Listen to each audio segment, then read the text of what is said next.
तो कल अपनी चर्चा चल रही थी, यम नियम आसन प्राणायाम प्रत्याहार धारणा ध्यान समाधयो समाधयः अष्टौ अंगानि। तो ये यथाक्रमम एतेषाम अनुष्ठानम स्वरूपम च वक्ष्यामः। क्रम के अनुसार, यथा क्रम मतलब क्रम के अनुसार, है ना। तो है ना, यम का पहले, नियम का बाद में, फिर आसन, फिर प्राणायाम, है ना। किसी का माइक खुला हुआ है। ठीक। तो क्रम के अनुसार जो है, एतेषाम एतेषाम केशाम, ये 8 अंग जो है, अंगा नाम, अनुष्ठानम उनका अनुष्ठान और स्वरूप ये बताया जाएगा। तो यहाँ पर अनुष्ठान शब्द भी लिया और स्वरूप भी लिया है। तो अनुष्ठान शब्द जो है ना, मतलब कर्म की दृष्टि से ये किस प्रकार से किए जाते हैं, और इनका स्वरूप ज्ञान की दृष्टि से, ज्ञानात्मक स्वरूप और क्रियात्मक स्वरूप, ये दोनों बातें बताने के लिए यहाँ पर अनुष्ठान और स्वरूप दोनों शब्द पड़े हैं। क्रियात्मक स्वरूप और ज्ञानात्मक स्वरूप। तो ज्ञानात्मक स्वरूप पर चर्चाएं बहुत हो जाती है, क्रियात्मक स्वरूप पर चर्चाएं कम होती हैं। ये दर्शन जो है ना क्रियात्मक वो करता है, इसलिए क्रिया योग की चर्चा करता है ना। तो क्रियात्मक स्वरूप भी बताया जाएगा और ज्ञानात्मक स्वरूप भी बताया जाएगा, इसलिए यहाँ पर अनुष्ठानम और स्वरूपम च वक्ष्यामः, ये 2 शब्द यहाँ पर पड़े हैं, है ना। अब तत्र, तत्र मतलब उनमें, उन अंगों में सबसे पहले बताया गया यम को। अहिंसा सत्यस्तेय ब्रह्मचर्य परिग्रह यमाः, है ना। तो अहिंसा, सत्य, अस्तेय, ब्रह्मचर्य और अपरिग्रह, ये 5 यम हैं, है ना। मैंने पहले भी चर्चा करी थी, इसमें सबसे मुख्य कौन है? अपरिग्रह। वेद जी जुड़े हुए ना जी। हाँ जी जी, वेद जी अपरिग्रह सबसे मुख्य है, देखो, क्योंकि है हाँ, पर अपरिग्रह मुख्य होते हुए भी एक बात ध्यान देने वाली है, अपरिग्रह को थोड़ा सा खंड खंड किया है। अपरिग्रह के लिए, है ना, जो है ना, परिग्रह के लिए हिंसा है, परिग्रह के लिए झूठ है, परिग्रह के लिए चोरी है, और परिग्रह के लिए ही व्यभिचार है। तो हिंसा, चोरी, झूठ, व्यभिचार, ये परिग्रह का ही, है ना, जो है ना, स्वरूप है, परिग्रह के ये हाथ पांव है ये। तो ये 5 चीजें जो है ना, उसमें परिग्रह मुख्य, बाकी हिंसा, झूठ, चोरी, व्यभिचार जो है ना, ये उसके गौण रूप है। ये मिलकर के ये 5 हो गए हैं, इनको कहा जाता है वितर्क। वितर्क इनका नाम है, वितर्क। वितर्क जो है कौन कौन से? हिंसा, है ना, हिंसा, आगे असत्य, हाँ असत्य, झूठ ना, उसको हम झूठ बोले ना। तो हिंसा, झूठ, चोरी, चोरी, व्यभिचार, व्यभिचार और परिग्रह, मतलब कबाड़ी बन जाना आदमी को। आदमी जो है ना कबाड़ खाने की दुकान खोल ले। अच्छा एक बात है, कबाड़ी में चाहे कीचड़ हो चाहे फूल हो, यदि फूल को रखना कबाड़े, मतलब कबाड़ घर में रखना है, तो उसका कोई प्रयोजन नहीं। मतलब मैं कहना ये चाह रहा हूँ कि चाहे कितनी अच्छी से अच्छी चीज कबाड़ी में हो, यदि उसका प्रयोग नहीं हो रहा है तो कबाड़ा ही है। और हाँ, कबाड़ भी माना जाएगा महाराज जी, चिक्की में हो। हाँ, चक्की में हो। कई बार मतलब कबाड़े में बहुत अच्छी अच्छी चीज होती है, लेकिन वो अच्छी अच्छी चीज सापेक्ष की दृष्टि से होती है, अपेक्षा की दृष्टि से। दूसरा आदमी कहता है यार मैं कितना भोगूं, ये तो मेरे काम का नहीं है। आपके लिए रोटी हो सकता है बढ़िया हो, लेकिन जिसको बढ़िया मालपुए मिल रहे हैं वो रोटी को कबाड़ में रख देता है, बोले भैया ये अपने काम की नहीं है ना। तो ये सब सापेक्ष हैं चीजें, है ना, अपेक्षा रखती है भैया कि उसको क्या मिल गया है। तो लोगों ने कबाड़ खाने की दुकान बहुत खोल रखी है। परिग्रह को थोड़ा सा समझें, इसमें जो है ना, परिग्रह है मतलब कबाड़ी बनना। परिग्रह जो है वो कबाड़ी बनना है। 2 रेखाएं खींची जाएं, 2 गोले खींचे जाएं। एक वो गोला कि हमारी आवश्यक वस्तुएं कौन कौन सी है, आवश्यक वस्तुओं का जो है ना, का मतलब जो है ना, एक एक वो बनाया जाए, सीमा सूची बनाई जाए, या एक गोल घेरा बनाया जाए कि भैया ये आवश्यक चीज है, इसके बिना तो जीवन चल नहीं सकता है। तो वो जो गोल घेरा बनेगा वो बड़ा बनेगा या छोटा बनेगा? छोटा छोटा बनेगा, बनेगा जी, बिल्कुल। बिल्कुल छोटा बनेगा, है ना। फिर एक गोल घेरा बनाया जाए इच्छाओं का, तो इच्छाओं वाला जो घेरा है वो बनेगा तो सीमित, अनंत तो नहीं होगा, लेकिन इसमें बढ़ोतरी होती जाएगी। जैसे ही आपको वो उसमें वहां पहुंचोगे वो और आगे बढ़ेगा, फिर वो और आगे बढ़ेगा। जैसे वो मृग मरीचिका होती ना, तो मृग मरीचिका जो है, मरीचिका है तृष्णा, वो तृष्णा जो है ना आगे बढ़ती जाती है और आगे बढ़ती जाती है और आगे बढ़ती जाती है। वैसे जो वो दिखती रहेगी लाइन, आपको दिखती रहेगी। आप वहां तक जाओगे जब तक लाइन थोड़ी और आगे खिसक जाएगी, फिर और आगे जाओगे और खिसक जाएगी। तो दूसरी लाइन जो इच्छाओं का जो घेरा है वो बहुत बड़ा होगा, आवश्यकता का जो घेरा है वो छोटा होगा। इन दोनों लाइनों के बीच की जो वस्तुएं हैं वो है कबाड़ा, है या नहीं है? जी।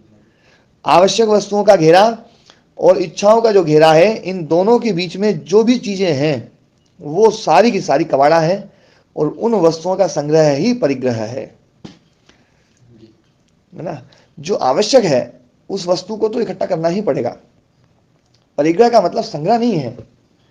ध्यान देने वाली बात है, परिग्रह शब्द कल मैंने बताया था ना कि ये जो शब्द हैं ये शब्द यौगिक के साथ में रूढ़ भी हैं। जैसे यम शब्द और नियम शब्द का एक ही अर्थ है, लेकिन रूढ़ भी है ये कि यम 5 के लिए है, अहिंसा सत्यास्तेय ब्रह्मचर्य परिग्रह के लिए। ऐसे ही नियम 5 के लिए है, शौच संतोष तपस स्वाध्याय ईश्वर प्रणिधान, इनके लिए है। तो ये ना रूढ़ है। ऐसे ही परिग्रह शब्द रूढ़ अर्थ में है कि जो आवश्यक है उन वस्तुओं को छोड़ करके जो अनावश्यक वस्तुओं का संग्रह है उसको परिग्रह शब्द से कहा गया है यहां पर। तो उस जो दोनों लाइनों के बीच वाली जो वस्तुएं हैं जो हमारी इच्छाओं के कारण से टिकी हुई हैं, आवश्यकता तो नहीं है वास्तव में, वो जो वस्तुएं हैं उन वस्तुओं के इकट्ठे करने के लिए हिंसा है, उन वस्तुओं को इकट्ठा करने के लिए चोरी है, उन वस्तुओं को इकट्ठा करने के लिए ही झूठ है, उन वस्तुओं को इकट्ठा करने के लिए ही है ना व्यभिचार है, उन वस्तुओं को इकट्ठा करने के लिए आज संसार में देखते हैं हम तो ना घोटाले हो रहे हैं, वो है ना हिंसा हो रही है, मारा जा रहा है, कूटा जा रहा है, दूसरे को किया जा रहा है, सब जो है ना आप देखो तो है ना उन वस्तुओं के संग्रह के लिए जो कबाड़ खाना है, जो कभी काम आएगी नहीं। ऐसी बहुत सारी वस्तुएं हमारे घर में भी होंगी, सब अपने अपने घर में भी सूची बनाए ना, उन वस्तुओं की सूची जो वस्तुएं केवल जिंदगी में एक बार काम आई, और उसमें कुछ वस्तुएं ऐसी भी हो सकती जो एक बार भी काम नहीं आई। क्यों जी दयाराम जी, हो सकता है कि नहीं हो सकता है? महाराज जी मैं विचार कर ही रहा था इस बात पे। सैकड़ों वस्तुएं ऐसी हैं जो किसी महाराज जी राजी का शादी की शेरवानी रखी है, वो कदे काम ना आनी, पण कोरी जाके के भी। तो मैंने दयाराम जी को इसलिए बोला जी, आप लोगों को मैं इसलिए नहीं बोल रहा हूँ क्योंकि आप लोग जो है ना सब थोड़े से वो हैं, दयाराम जी थोड़ी से हमारी लाइन वाले आदमी हैं, तो इसलिए महाराज जी करें तो हम भी बनाएंगे। हाँ बन जाओगे। महाराज जब वो देवी जी बैठी हुई थी मेरे बराबर में, तो मैं इनसे पूछ रहा था कि घर में आज चेक करते हैं कि जो जो चीजें किसी काम की नहीं है उनको किसी और को दे देते हैं। तो देवी जी को यदि इस बात के लिए राजी करना है ना, तो पहले उनको योग दर्शन में खूब बिठाना पड़ेगा अच्छे से, तब जाकर के देवी जी तैयार होंगी। बैठे तो है लेकिन जितना समझ में आता है। हाँ, तो वास्तव में जो है ना ये जो कबाड़पना है उसके लिए ही अहिंसा सत्य अस्तेय ब्रह्मचर्य जो है ना ये इनको तोड़ा जाता है। अब इसमें एक बात समझने की है, ये सब स्थिति होते हुए भी, ये देखो मैं इस सूत्र की आत्मा को समझा रहा हूं, और ये बात जो है ना मैंने जहां भी बोली है कि वास्तव में अपरिग्रह मुख्य है, तो पहले इसका विरोध ही हुआ है कि अपरिग्रह मुख्य नहीं है, अहिंसा मुख्य है। ओम गुरु जी, हाँ ओम जी, ये जो क्रम दिया है महर्षि ने, उसमें अहिंसा पहले लिया, तो क्या बाकी जो 4 हैं मैं ये समझ पा रहा हूँ कि इनसे पीड़ा होती है किसी को भी, और पीड़ा देना किसी को, इसका मतलब हिंसा करना नहीं। देखो मैं वो समझाऊंगा अहिंसा को पहले क्यों लिया है, मैं उस बात पे थोड़ा सा समझाऊंगा, पर अभी मैं पहले ये समझा रहा हूं, जो चीज समझाई नहीं जाती है उसको समझा रहा हूं। अहिंसा को पहले क्यों दिया है तो व्यास मुनि जी स्वयं भी समझाएंगे। मैं उस चीज को समझा रहा हूं कि अपरिग्रह जो है उसको सबसे बाद में क्यों पढ़ा है, क्योंकि वो सुपरलेटिव डिग्री है। सुपरलेटिव मतलब क्या बोलते, उसको क्या बोलते हैं? वैसे संस्कृत में तो उसको बोलते हैं है ना प्रशस्यतम, है ना श्रेष्ठतम। हाँ, सबसे श्रेष्ठतम, मतलब ये जो है हाँ अतिशय प्रकर्ष, अतिशय प्रकर्ष है ना, उसको बोलते हैं अयम प्रकर्ष, अयम प्रकर्ष, अयम प्रकर्ष, अयम अतिशयन प्रकर्ष। ये अतिशय से, अतिशय मतलब जो है तुलना की दृष्टि से जो श्रेष्ठ है, तुलनात्मक दृष्टि से जो श्रेष्ठ है उसको बोलते हैं अतिशय, है ना, अतिशय श्रेष्ठ। और जो जिसमें तुलना ही नहीं हो सकती है वो होता है निरतिशय है। तो निरतिशय जो है परमात्मा का ज्ञान जो है ना निरतिशय है, वहाँ उससे बढ़कर के कुछ नहीं हो सकता, है ना। परिग्रह में पूछना था महाराज कि मात्रा की, जैसे आवश्यक वस्तु की मात्रा में भी अगर हम अधिक करते हैं तो वो भी परिग्रह माना जाएगा। हाँ, मात्रा भी उसमें, वस्तु के सामने मात्रा भी जो है ना कि इतनी तो है ना उस घेरे के अंदर आएगी और इससे ज्यादा उस घेरे से बाहर जाएगी, है ना। कोई आवश्यक वस्तु है तो मात्रा में ही मतलब उसको रखा है। हाँ, मात्रा में रखा जाए, मात्रा भी वस्तु और वस्तु की मात्रा, है ना। और वो मात्रा भी उतने कालखंड तक, उस कालखंड के बाद में उस मात्रा की कोई जरूरत भी नहीं है ना। तो ये सब जो चीजें ना, मतलब सारी चीजें देखनी पड़ेंगी। और ये केवल वस्तुओं का नहीं है, विचारों का भी अपरिग्रह करना है ना, तो विचारों का भी जो ना, ऐसे विचार जिनका कोई मतलब ही नहीं है, कोई प्रयोजन नहीं है, फिर भी हम सोचते रहते हैं, तो ये जो ना ये वैचारिक परिग्रह है। इस वैचारिक परिग्रह को भी छोड़ना पड़ेगा, है ना। अनावश्यक बातें करते रहते हैं, है ना, तो वो भी जो है वो भी परिग्रह है, उसको भी छोड़ना पड़ेगा। तो मतलब ये अपरिग्रह बड़ी साधना है, सबसे बड़ी साधना है। तो अपरिग्रह सबसे बड़ी साधना होने के कारण से अहिंसा, सत्य, अस्तेय, ब्रह्मचर्य ये सारे के सारे उसी के लिए हैं। उसके लिए होते हुए भी एक बात ध्यान देने वाली है, जिस बात पर, जिसके लिए अहिंसा को पहले पढ़ा, अपरिग्रह को बाद में पढ़ा है।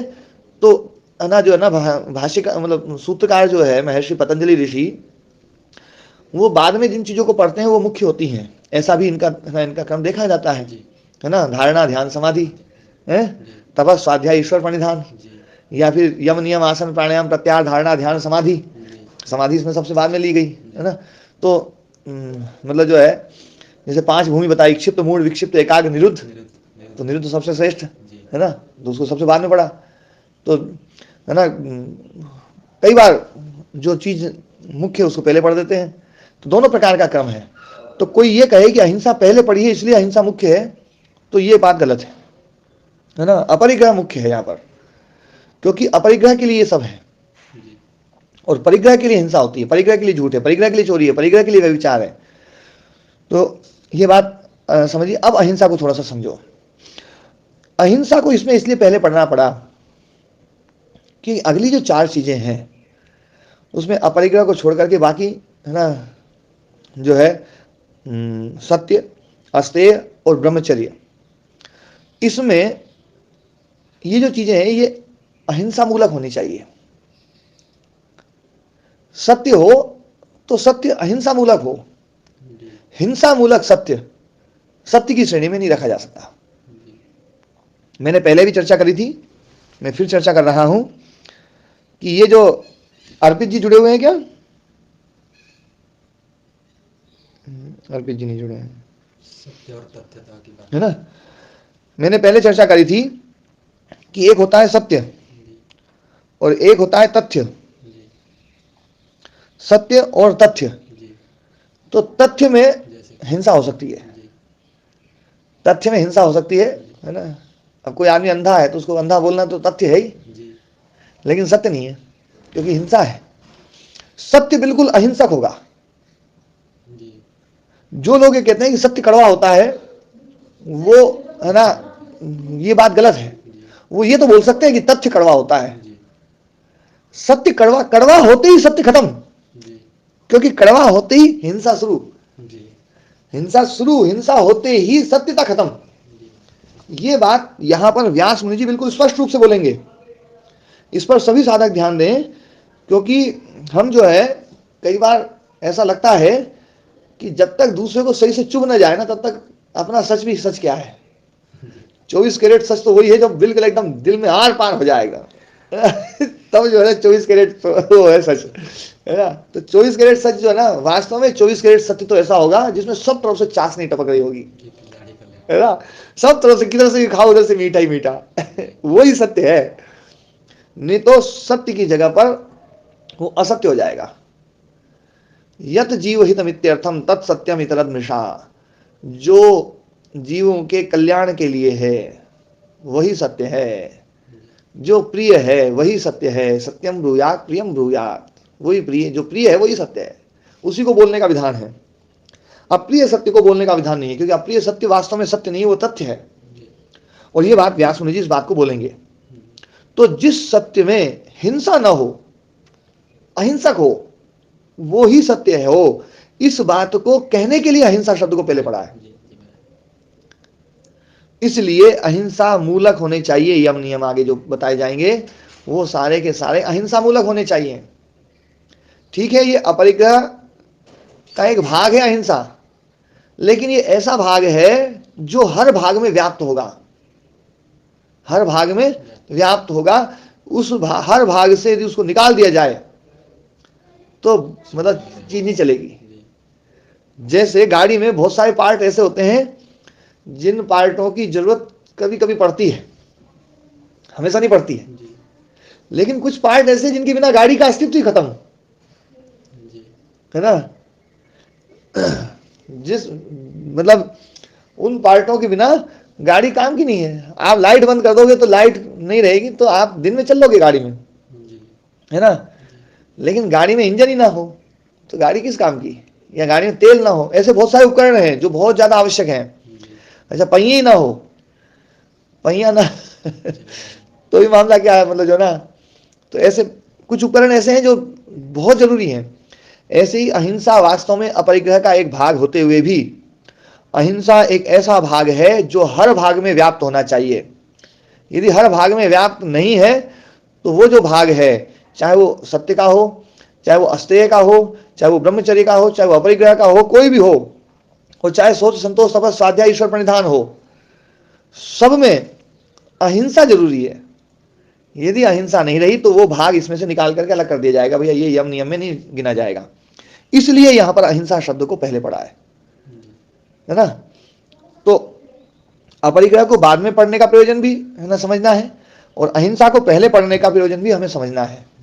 और ये समझना है कि अपरिग्रह मुख्य है, लेकिन अपरिग्रह को सिद्ध करने के लिए हमें अहिंसा नितांत आवश्यक है, इसलिए अहिंसा पहले पढ़ी गई है। अब यहां पर इसमें व्यास मुनि जी का हम सूत्र पढ़ेंगे तो चीज थोड़ी सी और स्पष्ट होगी। तत्र अहिंसा सर्वथा सर्वदा सर्वभूतानाम अनभिद्रोह, है ना। जो अहिंसा है वो सर्वथा सब प्रकार से, सब ओर से, सर्वदा हर काल में, सभी काल में, सर्वभूतानाम अनभिद्रोह, सभी जीवों के प्रति अनभिद्रोह, मतलब उनके प्रति किसी भी प्रकार का द्रोह नहीं, किसी भी प्रकार की जिघांसा नहीं, उनको ना कष्ट देने का भाव नहीं होना चाहिए, किसी भी प्रकार का कष्ट देने का भाव ना हो, चाहे अपना शत्रु ही क्यों ना हो। शत्रु भी है तो उस शत्रु को भी कष्ट देने का भाव नहीं होना चाहिए। कष्ट दे रहे हैं, जैसे बालक को हम पीटते हैं कई बार, हमें जो है, हमारे यहाँ गुरुकुल चल रहा है तो गुरुकुल में बच्चों को पीटना पड़ता है। तो मैं जो है पिटाई को लेकर के बड़ा सेंसिटिव हूँ। और 1 साल होने वाला है, तो 1 साल में अब तक मैंने मेरे डंडे गिने हुए हैं कि मैंने 12 डंडे मारे हैं अब तक जो है 12 डंडे मारे हैं। वो 12 डंडे जो है वो बहुत काम करते हैं, जबकि लोग घरों में 12 डंडे 1 दिन में ठोक देते हैं पर जो है मैंने पूरे साल में 12 डंडे मारे हैं। तो जो है मतलब अब ये भी हिंसा हो सकती है, लेकिन इसको मैं बहुत अच्छी तरीके से देखता हूँ, निरीक्षण करता हूँ, तो ये है ना जो है ना, उसको पीड़ित करने का भाव नहीं है। यदि किसी बालक को आपको पीड़ित करने का भाव आ गया, क्रोध के कारण से, है ना, या प्रतिक्रिया के कारण से पीड़ित करने का भाव आ गया कि इसको तो है ना दुख ही देना है, तो वो हिंसा की श्रेणी में चला जाएगा। वो दंड न रह करके हिंसा हो जाएगा जी, कर्तव्य हिंसा से, है ना। वहां पर यदि ये भाव है कि भैया सुधार हो, सुधार के लिए है ना जो है, यदि आप दंड देना आवश्यक है और दंड देना ही पड़ेगा, तो वो हिंसा की श्रेणी में फिर जो है ना उसको निकाल सकते हैं, हिंसा की श्रेणी से अलग किया जा सकता है। तो है ना जो है अनभिद्रोह शब्द का अर्थ यहाँ समझने की बात है कि उसमें जो द्रोह ना हो, उसके बुरा करने का भाव ना हो, उसको हिंसा करने का भाव ना हो, उसको जो ना दुखी करने का भाव ना हो, वास्तव में उसको सुख देने का भाव हो, फिर आप यदि मतलब वास्तव में दुख भी दिया जा रहा है, जैसे डॉक्टर होता है, अब ऑपरेशन करता है तो ऑपरेशन करने के लिए चीर फाड़ करता है ना। अब इसको क्या कहेंगे हम? हिंसा कहेंगे क्या? ये हिंसा नहीं है ना। तो ये अभिद्रोह है ना, जो है ना, अभिद्रोह नहीं है, ये अनभिद्रोह है। तो सारे प्राणियों के प्रति है, इसको ऐसे कह सकते हैं क्या कि कर्तव्य पालन हिंसा नहीं होता है? हाँ, कर्तव्य पालन हिंसा नहीं है, ये बड़ा शब्द है। पर अभी क्योंकि अपन एक एक चीज इसी चीज को लेकर के चल रहे हैं कि भैया हम जो है जिसके प्रति दंड दे रहे हैं, तो उसके प्रति हमारे मन में किसी भी प्रकार का बुरा भाव तो नहीं आ गया, है ना। कई बार क्रोध के कारण से हमारे मन में बुरा भाव आ जाता है, तो क्रोध के कारण से जब बुरा भाव आ जाएगा तो हम जो बोलेंगे वो थोड़ा सा गलत बोल सकते हैं, है ना। तो इसलिए जो है ना, तो अहिंसा को बताया कि सभी प्राणियों के प्रति सर्वभूतानाम अनभिद्रोह, सभी भूतों के प्रति जो अनभिद्रोह है वो है ना, जो है वो अहिंसा है। उत्तरे च यम नियमाः, उत्तर मतलब आगे, उत्तरवर्ती, अग्रवर्ती, जो आगे जो यम नियम की जो चर्चा चलेगी, है ना, यम नियमा तन्मूलाः, वो अहिंसा मूला है, अहिंसा मूला, अहिंसा है ना, क्योंकि अहिंसा यदि नहीं है तो सत्य और ये सब किसी काम के नहीं है ना। मतलब अहिंसा नहीं है तो इनका आचरण करना और ना करना एक जैसा है। यदि हमारे सत्य से हिंसा हो रही है तो सत्य बोलना और झूठ बोलना एक जैसा है, बिल्कुल। ये बिल्कुल अच्छे से समझ लो इस चीज को, ये बहुत मतलब है ना गहरी बात है इस दर्शन की। और इस चीज में है ना जो है अभी हम थोड़े से ढीले हो गए हैं, इसलिए शायद हमें अभिष्ट फल भी नहीं मिलता है, जो हम करना चाहते हैं वो काम भी नहीं हो पाता है। इसलिए हम जो है अहिंसा पर विशेष रूप से जोर दें कि हमारे कारण से कोई व्यक्ति को कष्ट तो नहीं हो रहा है। ठीक है, चलो हमें किसी ने कष्ट दे दिया है, ठीक बात है, कोई बात नहीं, है ना। यदि हम अधिकारी हैं उसको है ना ठीक कर सकते हैं तो ठीक कर देना चाहिए, तो उससे बच जाना चाहिए, है ना, उससे बचना चाहिए योगी को, नहीं तो मतलब जो ना। पर बाकी जो है कष्ट का जवाब कष्ट, ये तो कोई बात नहीं हुई। क्रोध का जवाब क्रोध नहीं हो सकता है, क्रोध का जवाब नहीं हो सकता, क्योंकि जवाब क्या होगा? जवाब तो फिर उपचार, जी, और उपचार में वो चीज खत्म होनी चाहिए। बढ़ेगा। तो उपचार हम देते हैं ऐसा कि उससे वो चीज बढ़े, तो बढ़े तो वो तो गलत है ना। तो है ना उपचार ऐसा होना चाहिए।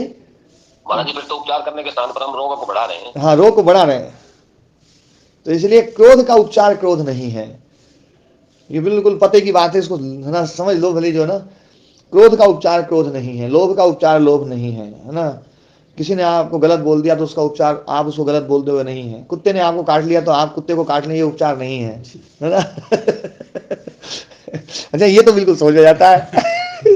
पर किसी ने क्रोध किया, अमर जब तक क्रोध नहीं करे ना, फिर आदमी को बोले रोको तो नहीं रुके ना, बोले नहीं होगी, मतलब हिसाब बराबर नहीं होगी। हिसाब तो बराबर होना जरूरी है। तो है ना जो है क्रोध का उपचार क्रोध नहीं, हम उपचार करें, हम इलाज करें, हम उसका प्रतिकार करें। तो प्रतिकार जो है ना, प्रतिकार का तरीका यही है कि कौन से तरीके से वो रुक सकती है चीज, वो ही देखा जाए है।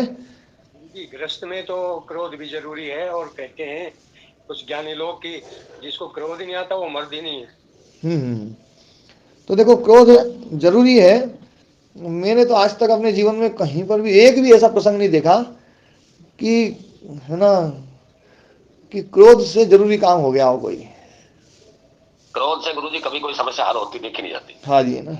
एक बार क्रोध के लेकर के मेरी चर्चा हुई थी, आज मैं क्रोध को लेकर के इतनी चर्चा करना नहीं चाह रहा हूँ ना, चर्चा करूंगा फिर वही सब चीज निकल के आएंगी।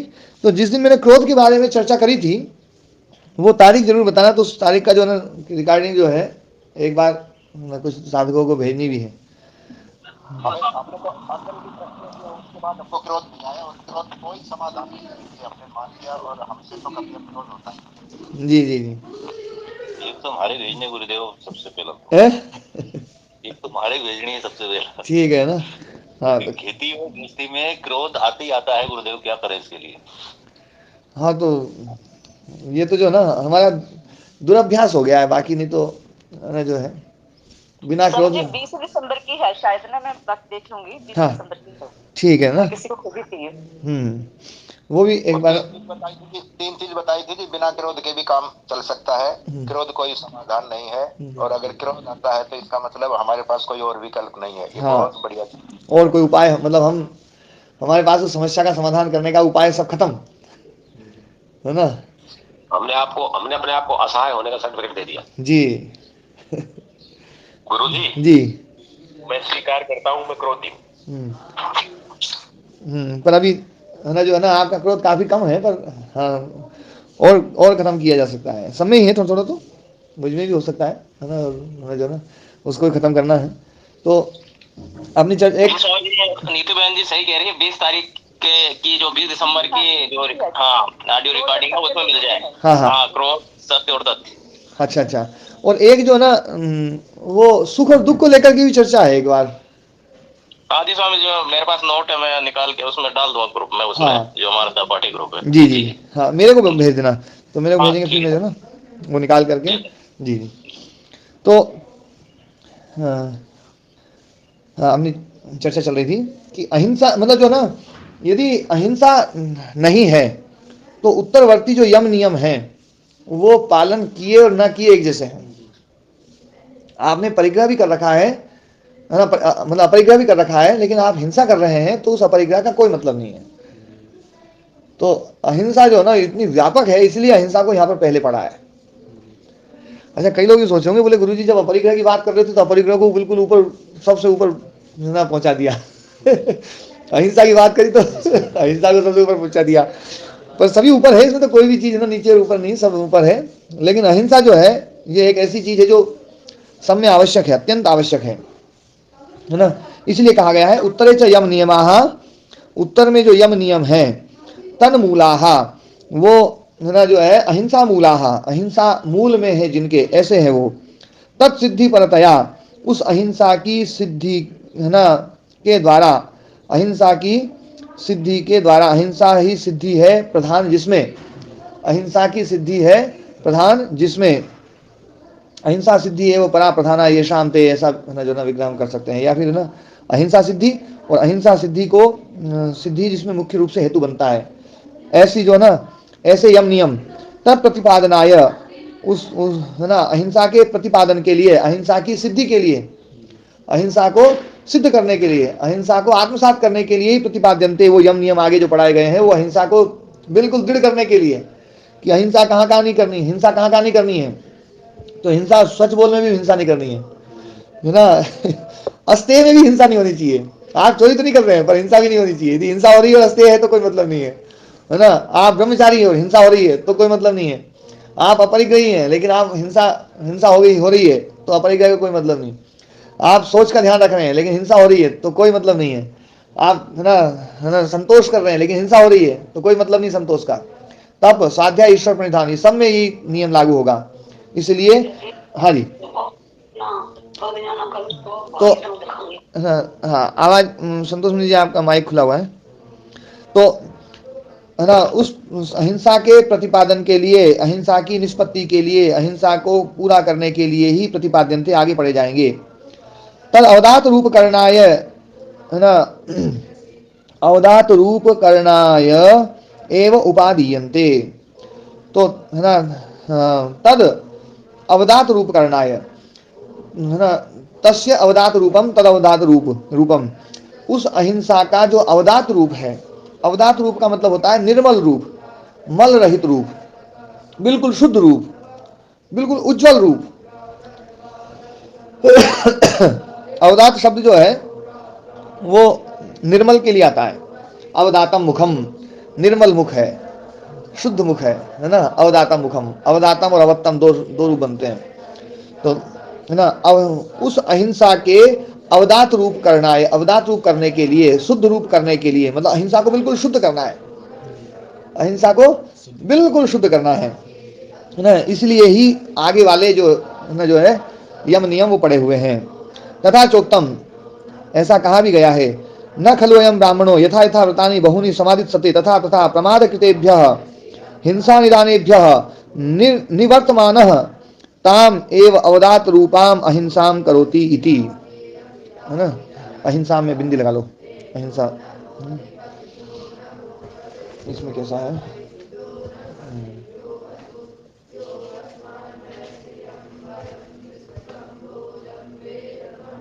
अहिंसा तो है ना। ये है स खलु अयम ब्राह्मण, ये जो ब्राह्मण है, ब्राह्मण शब्द यहाँ पर जो है ना योगी के लिए भी कई बार प्रयोग करते हैं।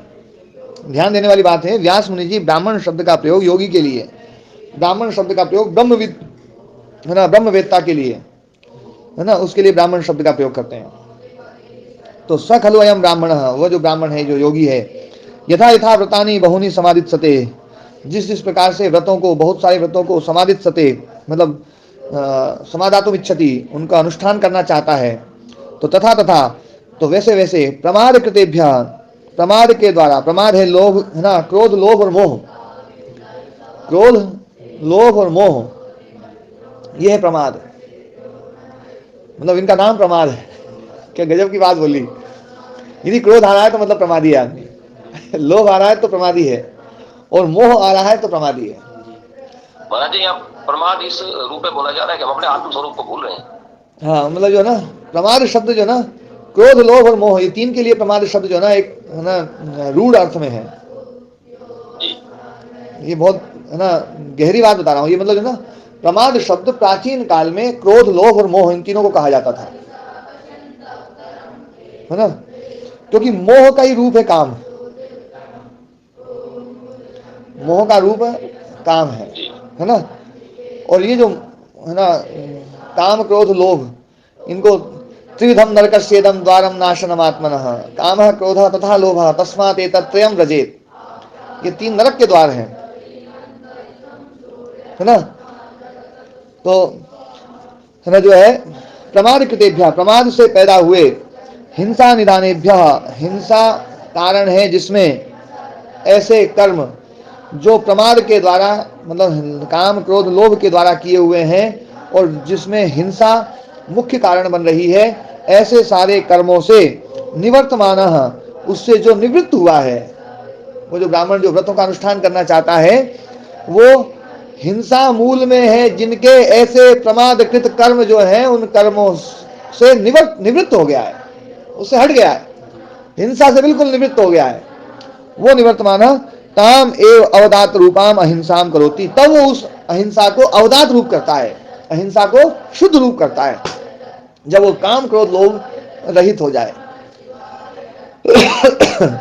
तब वो अहिंसा जो है वो अपने शुद्ध रूप में आती है ना। तो ये शुद्ध रूप अहिंसा का बतलाया है कि अहिंसा का शुद्ध रूप जो है होता है, मतलब यूं तो आदमी सोचता है मैं अहिंसा कर रहा हूँ, है ना, और कड़वा सच भी बोल रहा है, और सब, है ना, जो ना उससे लोग परेशान भी हो रहे हैं, उसकी वाणी से, उसकी दृष्टि से, उसके व्यवहार से, उसके सबसे ना दुखी होते हैं, लेकिन वो सोचता है मेरे से ज़्यादा हिंसक तो कौन है, क्योंकि मैं देखो सच बोलता हूँ, झूठ बोलता ही नहीं, मैं चोरी करता ही नहीं, मैं दूसरे का सामान लेता ही नहीं हूँ, और मैं इतना पवित्र आचरण, इतना हमेशा ज्ञान विज्ञान की चर्चा करने वाला आदमी में, और इतना हमेशा बढ़िया जो है ना सुबह जल्दी उठने वाला, बढ़िया व्यायाम करने वाला, बढ़िया सब कुछ करने वाला, दिनचर्या का बढ़िया पालन करने वाला, हर प्रकार से जो ना कोई भी बाजार की चीज़ नहीं खाता मैं, और ये नहीं करता और वो नहीं करता, आदमी अपने आप को बड़ी वो करता है, और है ना। लेकिन यदि उसके व्यवहार से कोई व्यक्ति पीड़ित होता है, दुखी होता है, परेशान होता है, और वो जो ना, तो वो सारी उसकी जो सारे व्रत है ना, वो व्रत किसी काम के नहीं है। व्रत तो तभी काम करेंगे जब अहिंसा शुद्ध रूप में आएगी, तब व्रत काम करेंगे। अब आगे देखो, है ना, सत्यम यथार्थे वांग मनसे, सत्य जो है, अब सत्य को बतला रहे हैं, अहिंसा को बतला दिया, अब सत्य को बतला रहे हैं। यथार्थे वांग मनसे, यथार्थ, यथार्थ मतलब यथादृष्ट, जैसा देखा गया वैसा ही वाणी में और वैसा ही मन में, जैसा देखा और वैसा ही मन में, है ना। अभी यहां पर तथ्य की बात कर रहे हैं, पहले सत्य को बताने के लिए पहले तथ्य भी बताएंगे, तथ्य के बाद में फिर सत्य पे आएंगे। तो यथार्थे वांग मन से, वांग और मन जो है वो, है ना, हाँ, ये द्वंद्व समास तो हुआ है, एक बड़ा सूत्र है, अचतुर विचतुर सुचतुर स्त्री पुंस धेनु नडु हर साम वांग मनसी साक्षी भ्रुवदार गौर अष्टि उपदष्टि रक्तम दिव रात्रि दिवावर, है ना, दिवस रजस निश्रेयस, है ना, जातोक्ष महोक्ष वृद्धोक्ष पशु गोष्ठ स्वाहा, इतना बड़ा सूत्र है एक ही, उसमें ये वांग मनस शब्द पड़ा हुआ है, आकारांत निपातित है। नहीं तो ये रूप बनता वांग मनसी है ना, मनः मनसी मनांसी ऐसे रूप बनता, तो वांग मनसी बनता, पर यहाँ वांग मनसे है, आकारांत शब्द है, तो आकारांत वहां निपातित किया हुआ सूत्र में। तो यथार्थे वांग मनसे, जो यथादृष्ट है, यथादृष्टम यथा अनुमितम यथा श्रुतम तथा वांग मन च इति, जैसा देखा गया, जैसा अनुमान किया गया और जैसा सुना गया वैसा ही वाणी और वन, वांग मनः च, यहाँ पर जो ना अलग अलग कर दिया, यहाँ समास हटा दिया है, तथा वांग मनश्च इति, जैसा देखा, जैसा अनुमान किया और जैसा सुना वैसा ही वाणी में और मन में हो। परत्र स्वबोध संक्रांत वाग उक्ता, दूसरे को, परत्र मतलब दूसरे पुरुष को, अपना स्वबोध, अपना जो बोध है, अपना जो ज्ञान है, उस ज्ञान को संक्रांति के लिए, संक्रांति मतलब इसमें से निकाल के उसमें फिट कर देना, उसमें रख देना, इससे निकल के उसमें चला जाना। बोध अभी हमारे पास में है और वो बोध अब आपके पास चला जाए, इसको बोलते हैं स्वबोध संक्रांति, है ना। संक्रांति का मतलब होता है संक्रामक रोग, जैसे एक से निकल के दूसरे में घुस गए, उसको संक्रामक रोग बोलते हैं ना। तो स्वबोध संक्रांत है, अपने बोध की संक्रांति के लिए, उसमें डालने के लिए, जो वाग उक्ता, जो वाणी कही गई है, सा यदि न वंचिता, वो छल युक्त ना हो, वंचन युक्त ना हो, सा यदि न वंचिता, न भ्रांता, ना भ्रांति युक्त ना हो, है ना, भ्रांति युक्त ना हो, छल युक्त ना हो। वंचिता में जो छल है वहां ये छल जानबूझ करके, भ्रांता में तो थोड़ा सा क्या है, मतलब वंचन ज्यादा निंदनीय है, कि भ्रांत अवस्था तो जो है ना व्यक्ति को खुद ही नहीं पता बेचारे को, तो क्या बताएगा, भ्रांति युक्त होता है ना। लेकिन वंचन जो है मतलब उसमें छल कपट भरा हुआ है, तो छल कपट से युक्त, भ्रांति युक्त, या फिर प्रतिपत्ति बंध्या, बोध कराने में असमर्थ, कि आदमी बता तो रहा है पर उससे कुछ पता नहीं चल रहा है ना, तो बोध कराने में असमर्थ, तो है ना, यदि वाह भवेत, यदि ऐसा है ना न भवेत, न का संबंध लग गया, तो वो वाणी जो है वो वाणी सत्य कहलाएगी। सत्य कौन सी होगी, वंचन से रहित, भ्रांति से रहित, प्रतिपत्ति बंध से रहित, ठीक है ना। और ऐसा वाग जो, ऐसा वाणी जो वाणी है, सर्वभूतोपकारार्थम प्रवृत्ता न भूतोपघाताय, वो भूतों के उपकारार्थ होनी चाहिए, सर्वभूतोपकारार्थम, सभी प्राणियों के उपकार के लिए हो, न भूतोपघाताय, भूत को मतलब प्राणी को नुकसान पहुंचाने के लिए, कष्ट पहुंचाने के लिए ना हो, है? कष्ट पहुंचाने के लिए होगी तो गड़बड़ हो जाएगा। ऐसी वाणी बोलिए मन का आपा खोए, औरन को शीतल करे आपो शीतल होए। और कई बार आदमी सोचता है कि ऐसी वाणी बोलिए जिससे झगड़ा होए, और उसको कुछ मत बोलिए जो आपसे तगड़ा होए। अपने तगड़े आदमी को तो बोलना गड़बड़ हो जाएगा। तो यहाँ पर एक आ गया सर्वभूतोपकारार्थम प्रवृत्ता, सर्वभूत के कल्याण के लिए जो प्रवृत्ति हुई है वही सत्य है ना। न भूतोपघाता है, भूतोपघात के लिए नहीं, प्राणियों को कष्ट यदि हो रहा है तो वो वाणी सत्य की श्रेणी में नहीं आएगी। तेन पुण्याभासेन पुण्य प्रतिरूपकेण कष्टम तमः प्राप्नुयात्, क्या गजब की बात कह दी। अरे एक लाइन नीचे ले गई, बीच में छूट गया। न भूतोपघाता है, यदि च एवमपि अभिधीयमाना भूतोपघात परायो स्यात् न सत्यम भवेत् पापमेव भवेत्। यदि कोई बात बोली गई है जो वंचित भी नहीं है, भ्रांत भी नहीं है, प्रतिपत्तिबंध भी नहीं है, लेकिन यदि है ना अभिधीयमान है भूतोपघात परा, भूतोपघात परा मतलब दूसरे प्राणियों को कष्ट देने के लिए, उसको कष्ट हो उसके लिए, मतलब उसको कष्ट पहुंचे, उस प्रकार की वाणी यदि बोली गई है, ऐसी अभिधीयमाना यदि मतलब वाणी जो बोली गई है, स्यात् न सत्यम भवेत्, वो सत्य नहीं हो सकती है, पापमेव भवेत्, वो तो पाप ही है, चाहे कितना ही सत्य हो।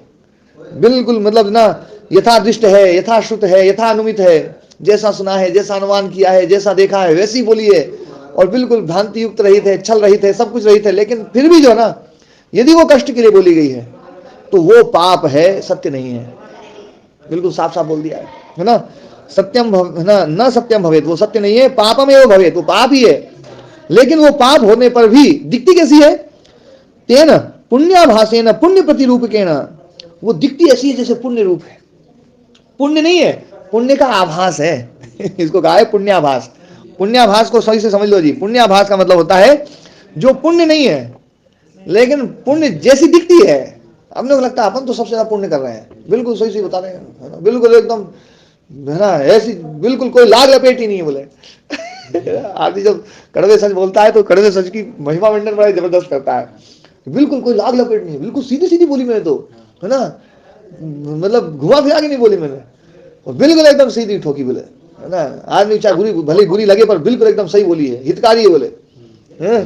हाँ, 2 टूक बिल्कुल। और दवाई तो कड़वी होती है, कोई मीठी होती है, सच तो कड़वा होता है, कड़वा है भले बिल्कुल एकदम सही है बिल्कुल। तो बोले कि भैया महर्षि व्यास जी कह रहे हैं कि वो चीज पुण्य दिख सकती है, भले ही पुण्य का आभास दे सकती है पर पुण्य नहीं है। तेन पुण्याभासेन, और पुण्याभास को समझाया पुण्य प्रतिरूपकेण। पुण्य, है ना, वो नकली पुण्य है, प्रतिरूपक, प्रतिरूपक मतलब फोटोकॉपी। वो नकली आईडी है, नहीं फोटोकॉपी है। कष्टम तमह प्राप्नुयात, वो कष्ट को, है ना, कष्ट प्राप्त कराती है वो तमह, वो वाणी जो प्रयोग की गई है वाणी, वो वाणी वक्ता को, है ना, तमस में, अंधकार में पहुंचाने वाली है ना। जो कहा अंधन तमह प्रविशन्ति ये विद्या उपासते, वो अंधन तमह, है ना,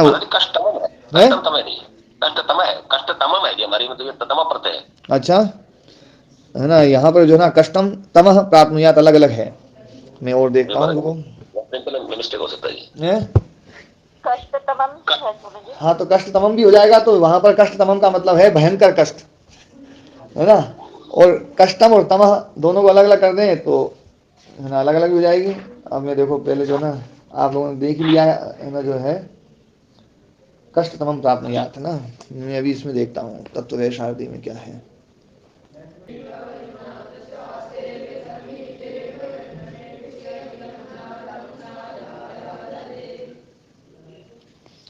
हाँ, कुछ व्याख्याकारों ने इसको कष्टम और तमह ही माना है, कुछ लोगों ने कष्ट तमम मान लिया है, अलग अलग मान लिया, है ना। कष्टम और तमह मानेंगे तो कष्ट, है ना, और तमह अंधकार, ये लिया जाएगा। और कष्ट तमम लेंगे तो भयंकर कष्ट, तो वो वाणी कष्ट ही देने वाली है या वो वाणी अंधकार में पहुंचाने वाली है ना, वक्ता को, स्वयं को ही। तस्मात्, इसलिए परीक्षण करके सर्वभूत हितम सत्यम ब्रूयात्, सर्वभूत हित, सभी प्राणियों के लिए जो हितकारी है ऐसे सत्य को बोले, है ना, ये है सत्य।